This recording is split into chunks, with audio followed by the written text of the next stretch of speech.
ఇప్పుడు ఎక్కడ చూసినా వ్యాక్స్ పౌడర్ బాగా ట్రెండ్ అవుతుంది. చాలా బ్రాండ్స్లో వ్యాక్స్ పౌడర్ వస్తుంది.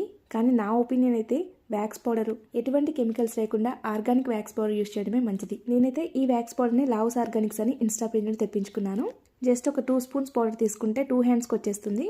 నార్మల్ వాటర్తోనే మిక్స్ చేసుకోవాలి. స్మెల్ కొంచెం వీట్ క్రీమ్ లాగే ఉంది. దీన్ని అప్లై చేసుకునే ముందు ఎటువంటి ఆర్నమెంట్స్ లేకుండా హ్యాండ్స్కి తీసేయాలి. అలాగే కొంచెం పార్ట్లో అప్లై చేసుకొని ఎటువంటి ఇచ్చింగ్ కానీ మంట కానీ రాకపోతే అప్పుడు మిగతా పార్ట్ అంతా అప్లై చేసుకోవాలి. ఇది ఆర్గానిక్ కాబట్టి ఎటువంటి సైడ్ ఎఫెక్ట్స్ అయితే ఉండవు. బట్ రిస్క్ ఎందుకు, కొంచెం అయితే అప్లై చేసుకుని తర్వాత మొత్తం అప్లై చేసుకుంటే బెటర్.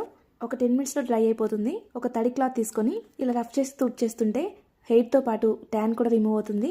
ఈ వ్యాక్స్ పౌడర్ ఒక ఫేస్కి తప్ప మిగతా బాడీ పార్ట్స్ ఎక్కడైనా యూస్ చేసుకోవచ్చు. నీట్గా వాష్ చేసుకున్న తర్వాత మాయిశ్చరైజర్ అప్లై చేసుకోవాలి. లావ్స్ ఆర్గానిక్స్ వాళ్ళ దగ్గర ఒక వ్యాక్స్ పౌడరే కాకుండా ఆర్గానిక్స్ ప్రొడక్ట్స్ చాలా ఉన్నాయి. మీకు వాటిలో ఏం కావాలన్నా వాళ్ళకి డైరెక్ట్ మెసేజ్ చేయొచ్చు, లేదా స్క్రీన్ మీద కనిపిస్తున్న నెంబర్కి వాట్సాప్ కాంటాక్ట్ చేయొచ్చు. Thank you for watching.